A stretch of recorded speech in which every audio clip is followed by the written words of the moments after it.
जैश तक सभी के आतंकी ठिकाने ध्वस्त किए गए हैं। बिल्कुल, तो तस्वीरें आपके सामने हैं जिनके जरिए आप देखिए किस तरीके से ऑपरेशन सिंदूर को अंजाम दिया गया और पहलगाम का ये जो हमला भारत की सेना की तरफ से लिया गया है, पीओके में जिस तरीके से ठिकानों को तबाह किया गया, 9 ठिकाने कुल बताए जा रहे हैं जिन्हें तबाह किया है भारतीय सेना ने। तीनों सेनाओं ने मिलकर जिस तरीके से इस ऑपरेशन को अंजाम दिया, लश्कर के ठिकाने पर किस तरीके से अटैक किया गया, पूरे हमले के बाद अफरा तफरी का आलम, पाकिस्तान में खलबली की तस्वीरें सामने आ रही है। बता दें आपको कि 9 ठिकाने जहां पर टारगेट किया गया, हालांकि इससे ज्यादा ठिकाने या कहें कि पॉइंटेड किए गए थे, लेकिन फाइनली चुना गया था 9 ठिकानों को जिन्हें टारगेट किया गया। और वायुसेना ने मुख्य तौर पर इस ऑपरेशन को अगर हम कहें तो लीड किया, और न केवल वायुसेना और मदद नेवी और जमीनी स्तर पर थल सेना ने भी इस पूरे ऑपरेशन में मदद की। ये तस्वीरें आप देख रहे हैं, जो महत्वपूर्ण ठिकाने हैं वो तबाह हो चुके हैं। बहावलपुर में आतंकी ठिकाना तबाह हो चुका है, मुरीदकी में आतंकी ठिकाना बर्बाद हो चुका है। ये 2 तस्वीरें हैं आपके टीवी स्क्रीन पर, और लगभग ऐसे 9 ठिकाने जो आतंकी जहां ट्रेनिंग लेते थे, जहां बेस कैंप था आतंकियों का, इसमें 4 ठिकाने ऐसे जो पाकिस्तान में थे और 5 ठिकाने जो पाक ऑक्युपाइड कश्मीर में। आतंक के खिलाफ सबसे बड़ी स्ट्राइक, पहलगाम नरसंहार का खौफनाक बदला, भारतीय सेना का ऑपरेशन सिंदूर। जब देश नींद में था तो पाकिस्तान की नींद उड़ाने वाली उस स्ट्राइक को अंजाम दिया गया जिसकी दहशत पाकिस्तान को रह रह कर सता रही थी। एक के बाद एक 9 ठिकानों पर हमला किया गया। इन हमलों के दौरान पीओके में 5 और पाकिस्तान के पंजाब प्रांत में 4 जगहों पर स्ट्राइक की गई। इन सभी हमलों में आतंकी ठिकानों को टारगेट किया गया। खबर है कि बहावलपुर में जैश के मुख्यालय को निशाना बनाया गया, जबकि मुरीदके में लश्कर तैयबा के हेडक्वार्टर। इस हमले को बहुत बड़ी प्लानिंग के तहत अंजाम दिया गया। जानकारी के मुताबिक आतंकी अपने हाइडआउट से शिफ्ट होने वाले थे। ये लड़ाई का अंत नहीं है, एक मकाम है। हर व्यक्ति को चुन चुन कर जवाब भी मिलेगा, जवाब भी मिलेगा। पाकिस्तान पर पहला प्रहार किया गया और उसके बाद जो आतंक के अड्डों की तबाही का सिलसिला शुरू हुआ, उसने दहशतगर्दों के लिए इस रात को कयामत की रात बना दिया। टारगेट पहले से सेट थे। पाक ऑक्युपाइड कश्मीर में मुजफ्फराबाद, कोटली, गुलपुर और भीमबर को निशाने पर लिया गया। पाकिस्तान में सियालकोट, चक अमरू, मुरीदके और बहावलपुर को टारगेट किया गया। यानी देखते ही देखते 9 आतंकी ठिकानों को तबाह कर दिया गया। सबसे बड़ी बात यह है कि हमला 100% कामयाब रहा, यानी निशाना अचूक था। भारतीय सेना ने जहां जहां चाहा वहां वहां दहशत की दुकानों को उड़ा कर रख दिया। और ऑपरेशन सिंदूर, जिसके तहत भारतीय सेना ने आतंकियों के से 22 अप्रैल का पूरा बदला ले लिया है। आखिर कैसे दिया गया इस पूरे ऑपरेशन को अंजाम और कैसे सेना ने आतंकियों के ठिकाने को किया नेस्तनाबूद, ये आपको दिखाएंगे।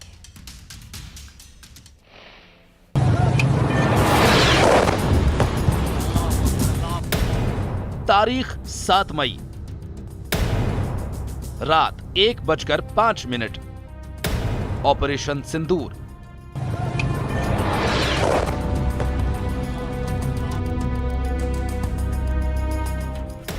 सेना के वो 25 मिनट।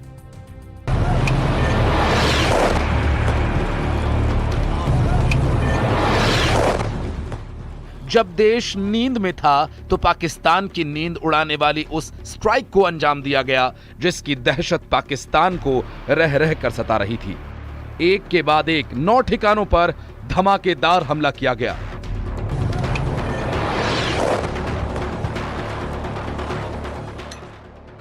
इस हमले को बहुत बड़ी प्लानिंग के तहत अंजाम दिया गया।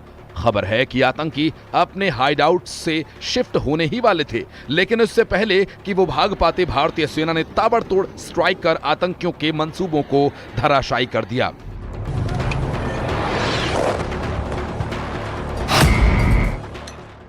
आतंकियों के ठिकानों को तबाह बर्बाद करने के बाद अब हर कोई इस ऑपरेशन के पीछे की कहानी जानना चाहता है और उन 25 मिनट्स की कहानी विदेश सचिव विक्रम मिस्री, कर्नल सोफिया कुरैशी और विंग कमांडर व्योमिका सिंह ने प्रेस कॉन्फ्रेंस में बताई। पूरे ऑपरेशन को परत दर परत मीडिया के सामने रखा। एक समूह ने खुद को रेजिस्टेंस फ्रंट टीआरएफ कहते हुए इस हमले की जिम्मेदारी ली है। यह समूह संयुक्त राष्ट्र द्वारा प्रतिबंधित पाकिस्तानी आतंकवादी समूह लश्कर ए तैयबा से जुड़ा हुआ है। यह उल्लेखनीय है कि भारत ने मई और नवंबर 2024 में संयुक्त राष्ट्र की 1267 कमेटी की सैंक्शंस मॉनिटरिंग टीम को अर्धवार्षिक रिपोर्ट प्रस्तुत की थी, जिसमें टीआरएफ के बारे में साफ इनपुट दिए गए थे। इससे पाकिस्तान स्थित आतंकवादी समूहों के लिए कवर के रूप में टीआरएफ की भूमिका सामने आई थी। इससे पहले भी दिसंबर 2023 में भारत ने इस टीम को लश्कर ए तैयबा और जैश ए मोहम्मद के बारे में सूचित किया था, जो टीआरएफ जैसे छोटे आतंकवादी समूहों के माध्यम से अपनी गतिविधियों को संचालित कर रहे हैं। इस संबंध में 25 अप्रैल को यूएन सिक्योरिटी काउंसिल प्रेस वक्तव्य में टीआरएफ के संदर्भ को हटाने के लिए पाकिस्तान के दबाव पर भी ध्यान दिया जाना चाहिए। कर्नल सोफिया कुरैशी ने बताया कि कैसे रात 1:05 से लेकर 1:30 के बीच आतंकियों के 9 ठिकानों को तबाह बर्बाद कर दिया गया। सवाई नाला कैंप मुजफ्फराबाद, जो कि पीओजेके के लाइन ऑफ कंट्रोल से 30 किलोमीटर दूर है, यह एक लश्कर ए तैयबा का ट्रेनिंग सेंटर था। 20 अक्टूबर 2024 सोनमर्ग, 24 अक्टूबर 24 गुलमर्ग, 22 अप्रैल 2025 पहलगाम, इन हमलों के आतंकियों ने यहीं से प्रशिक्षण लिया था। सैयदना बिलाल कैंप मुजफ्फराबाद, यह एक जैश ए मोहम्मद का स्टेजिंग एरिया है। यह हथियार, विस्फोटक और जंगल सर्वाइवल ट्रेनिंग का केंद्र भी था। गुलपुर कैंप कोटली, यह एलओसी से 30 किलोमीटर दूर था। लश्कर ए तैयबा का बेस था, जो रजौरी पुंछ में सक्रिय था। 20 अप्रैल 2023 को पुंछ में और 9 जून 2024 को तीर्थ यात्रियों के बस हमले में यहीं से आतंकी को ट्रेन किया गया था। भारतीय सेना ने पहलगाम हमले का बदला लेते हुए प्रतिबंधित आतंकवादी संगठन जैश ए मोहम्मद, लश्कर ए तैयबा के ठिकानों को नेस्तनाबूद कर दिया और साफ संदेश दिया कि अब आतंकवाद किसी भी कीमत पर बर्दाश्त नहीं किया जाएगा। Report news 18। तो ऑपरेशन सिंदूर के बाद दिल्ली में हलचल तेज है। पीएम मोदी ने कैबिनेट बैठक की है और इस कैबिनेट बैठक में सभी ने ऑपरेशन का समर्थन किया है। इसके बाद पीएम मोदी ने राष्ट्रपति से मुलाकात कर उन्हें ऑपरेशन सिंदूर की जानकारी दी। बिल्कुल, और गृह मंत्री अमित शाह ने भी आगे के हालातों को लेकर नेपाल से राज्यों के साथ बैठक की है। तो तस्वीरें आपके सामने, 3 तस्वीरें, एक तरफ पीएम की कैबिनेट बैठक, तो एक तरफ गृह मंत्रालय की बैठक और बीच में वो तस्वीर जो दिखाती है कि किस तरीके से प्रोटोकॉल को फॉलो किया गया है। ये पूरा हमला होने के बाद प्रधानमंत्री राष्ट्रपति से मिले, उन्हें घटना के बारे में डिटेल में जानकारी दी। आपको ये भी बता दें कि जब ये आतंकी हमला हुआ था, इसके बाद गृह मंत्री और विदेश मंत्री मिले थे राष्ट्रपति से। बहरहाल पहलगाम आतंकी हमले के बाद भारत ने जो कहा सो किया। पीएम मोदी साफ साफ उन्होंने कहा था कि आतंकियों को ऐसी सजा दी जाएगी जिसकी उन्होंने कल्पना भी नहीं की होगी। तो केंद्रीय गृह मंत्री अमित शाह और रक्षा मंत्री राजनाथ सिंह ने भी कहा था कि पाकिस्तान पर सख्त कार्रवाई होगी। जिन्होंने ये हमला किया है, उन आतंकियों को और इस हमले की साजिश रचने वालों को उनकी कल्पना से भी बड़ी सजा मिलेगी। India will identify, track and punish every terrorist and their backers. मैं सभी आतंक फैलाने वालों को कहना चाहता हूं कि लड़ाई का अंत नहीं है, एक मकाम है। हर व्यक्ति को चुन चुन कर जवाब भी मिलेगा, जवाब भी लिया जाएगा। प्रधानमंत्री श्री नरेंद्र मोदी जी को अच्छी तरह जानते हैं, उनकी कार्यशैली से भी अच्छी तरह परिचित हैं, उनकी दृढ़ता से भी अच्छी तरह परिचित। मैं आपको आश्वस्त करना चाहता हूं कि प्रधानमंत्री मोदी जी के नेतृत्व में जैसा आप चाहते हैं वैसा होकर रहे। तो पाकिस्तान पर एयर स्ट्राइक के बाद बीजेपी और कांग्रेस ने सेना का आभार जताया है। बीजेपी का कहना है कि सरकार ने जो कहा वो करके दिखा दिया। और उधर कांग्रेस नेता राशिद अल्वी ने कहा कि जो कार्रवाई की गई है उस कार्रवाई पर जिनको मारने का दावा किया जा रहा है, क्या वास्तव में वो मारे गए? एक लिहाज से कहें तो सवाल उठाया है राशिद अल्वी। श्री प्रधानमंत्री ने कहा था कि हम हर वो स्थान और हर वो व्यक्ति जो भारत की तरफ गलत निगाह से देगा उसको मिट्टी में मिला देंगे। बार बार जो दुस्साहस पाकिस्तान करता, इस पाकिस्तान के दो टुकड़े होना चाहिए, पाक अधिकृत कश्मीर हमारा होना चाहिए, क्योंकि जो ये बार बार ये हरकतें इस प्रकार की देशवासी कोई बर्दाश्त नहीं करेंगे। ये संकल्प माननीय प्रधानमंत्री मोदी जी और देश के गृह मंत्री अमित शाह जी ने आज देश की जनता के सामने जो कहा था वो किया है। भारत ने संदेश दिया है, दिलवर के लिए दिलदार है हम, दुश्मन के लिए तलवार है हम। मैदान में अगर हम डट जाएं मुश्किल है कि पीछे हट जाएं। एक बहुत बड़ा संदेश है। हम भारतीय सेना को सैल्यूट करते हैं कि स्वाभिमान की लड़ाई है, बेटी की सिंदूर की लड़ाई है, और जब तक दुश्मनों का खात्मा नहीं होगा तब तक ये लड़ाई जारी रहेगी। क्या वो आका जिनको मारने की बात की गई थी और जो लगातार हमारे मुल्क में दहशतगर्दी फैला रहे थे, उनका खात्मा हुआ या नहीं हुआ? पूरा भारत इन सवालों के जवाब भारत सरकार से जरूर पूछेगा। और राजनीतिक प्रतिक्रिया भले कुछ भी हो, लेकिन आज वो परिवार बेहद खुश हैं जिनके परिजनों को आतंकियों ने मारा था। वो पत्नी आज खुश है जिसने अपने पति को खोया था। वो मां आज थोड़ी सी संतुष्ट है जिसने अपने बेटे को खोया था। भारतीय सेना के एक्शन के बाद पीड़ित परिवार क्या कह रहे हैं वो आपको जरूर सुनना चाहिए।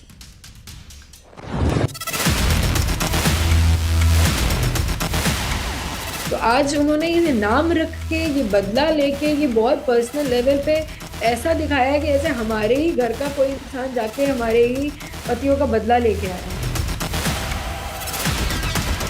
अमित शाह जी आए थे श्रीनगर, जो लोग वीर मरण जिनको प्राप्त हुआ उनको श्रद्धांजलि देने के लिए। उस दिन सब बहनें उनको बोल रही थी कि हम भारत की बहनें हैं, हम आपकी बहनें, और हम लोगों से हमारे पतियों को छीन लिया है।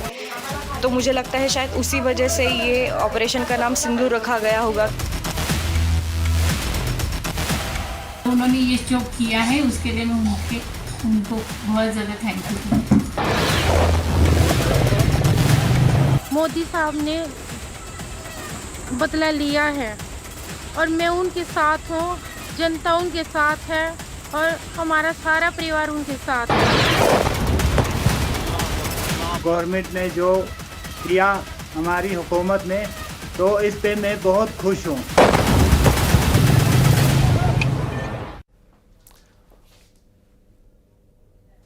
और अब आपको भारत के एक्शन के बाद देश में जो खुशी है, जो उत्साह है, वो दिखाते हैं। कैसे पूरे प्रदेश में मिठाई बांटी जा रही है, कैसे जश्न का रंग पूरे प्रदेश को महका रहा है, क्योंकि देश और प्रदेश की जनता जिसका इंतजार कर रही थी आखिर वो हो गया।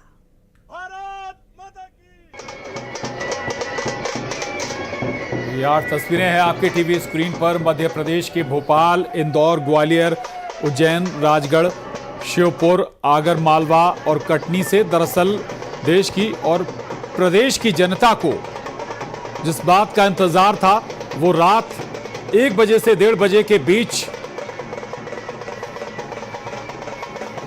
बिल्कुल, जिस तरीके से कार्रवाई की गई, जिस तरीके से हमला किया गया, उसके बाद भोपाल, इंदौर, ग्वालियर, उज्जैन, राजगढ़, श्योपुर, आगरमालवा और कटनी में लोगों ने जिस तरीके से खुशी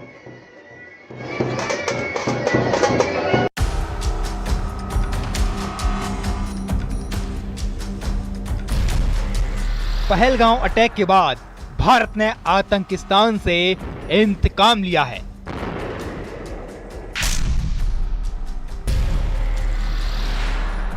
जिसके बाद से मध्य प्रदेश के शहर शहर में जश्न और आतिशबाजी देखने को मिल रही है। देश की जिन बेटियों का सिंदूर आतंकियों ने उजाड़ा था, उन आतंकियों को सेना की बेटियों के नेतृत्व में जड़ से उखाड़ फेंका।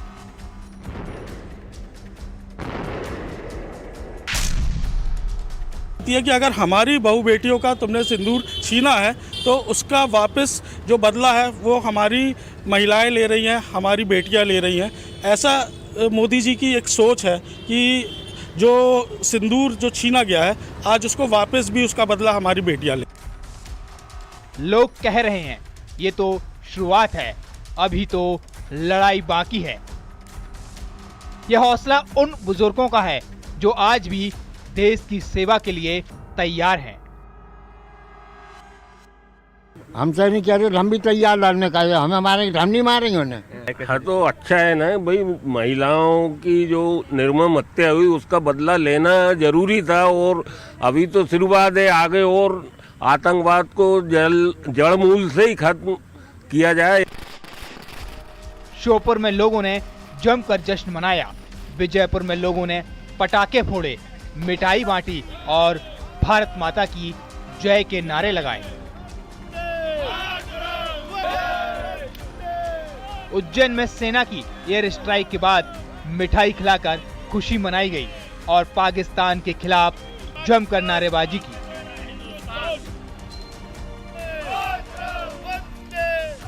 ग्वालियर में महिला शक्ति ने भी नारे लगाकर सेना का हौसला बढ़ाया। भारत माता की। देश के हित के लिए जो होना चाहिए, जनता का विश्वास बना रहे, तो बहुत ही अच्छा काम किया है। हम सब साथ हैं और हमेशा साथ रहेंगे। अगर कोई पाकिस्तान इस तरीके का काम करेगा तो उसके लिए मुंह तोड़ जवाब दिया जाएगा। उन्होंने जो किया था वो बहुत गलत किया था। हम सब एक हैं, मोदी जी ने बहुत अच्छा किया। राजधानी भोपाल में भी सेना के ऑपरेशन सिंदूर की लोगों ने काफी सराहना की। और जो किया ये लॉन्ग अवेटेड था और ये होना ही चाहिए था, उनको सही मुंह तोड़ जवाब दिया। Simply, he is well planned, well deserved, and he did it. हाँ, मेरे हिसाब से तो ये होना ही चाहिए था। मोदी जी ने ये पहले से ही चल रहा था। वेरी गुड, बहुत सराहनीय कदम। ये मुझे आपसे सुनने मिल रहा है, बहुत अच्छा सराहनीय कदम। अब आपको घाटी की तस्वीर दिखाते हैं जहां ऑपरेशन सिंदूर की जमकर तारीफ की गई। जम्मू कश्मीर के लोगों ने भारत माता की जय, भारतीय सेना जिंदाबाद के नारे लगाए। कुल मिलाकर लोगों के दिल में इंतकाम की जो आग भड़क रही थी, उसकी ये सिर्फ झांकी है। लोग चाहते हैं कि आतंकिस्तान को जड़ से ही खत्म कर दिया जाए। अब देखना होगा आतंकिस्तान के खिलाफ भारत का अगला कदम क्या होगा। Bureau report, news 18।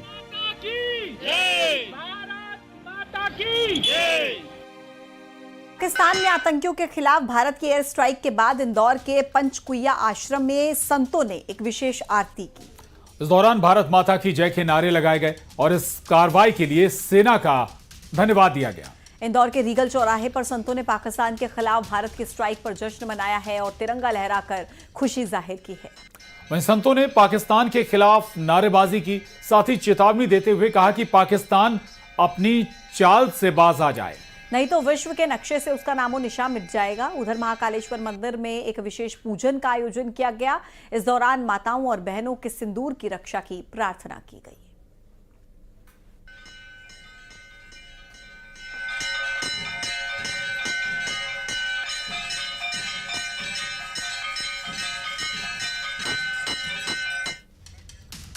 और पाकिस्तान में हुई भारत की एयर स्ट्राइक के बाद देश भर में जश्न मनाया जा रहा है। भोपाल में डमरू दल ने शंख बजाकर भारत की कार्रवाई की खुशी इस पर जाहिर की। डमरू दल के सदस्यों ने कहा कि महाभारत में जिस तरह कृष्ण ने शंख बजाकर अधर्म पर धर्म की विजय का शंखनाद किया था, उसी तरह से हम भी शंखनाद के माध्यम से ये मांग करते हैं कि आतंक और आतंकवादियों के खिलाफ आखिरी कार्रवाई करें।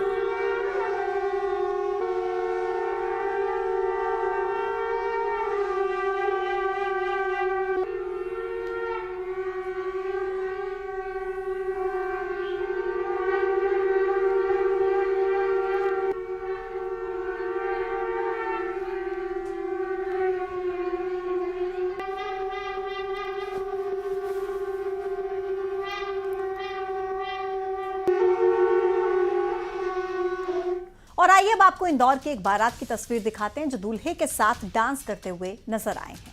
जब बारातियों को भारतीय सेना की स्ट्राइक के बारे में पता लगा तो शादी की खुशी से ज्यादा सेना के एक्शन की खुशी इन लोगों में नजर आई। बारात में फिल्मी गानों की जगह बाराती देशभक्ति के गानों पर डांस करते हुए नजर आए हैं।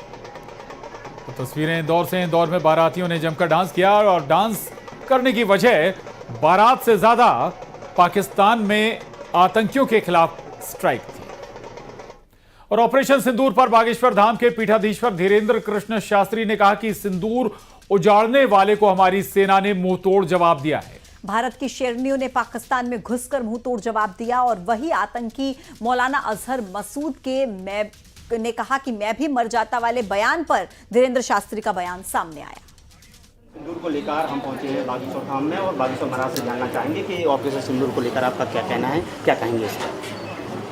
पहलगांव में जो सिंदूर उजाड़े थे, जिन हमारी भारतीय माताओं के सिंदूर को उजाड़ा था, आज भारत के सैन्य संपन्न देश भारत ने, शस्त्र संपन्न देश भारत ने, शक्ति संपन्न देश भारत ने उस सिंदूर का बदला ऑपरेशन सिंदूर के तहत लिया।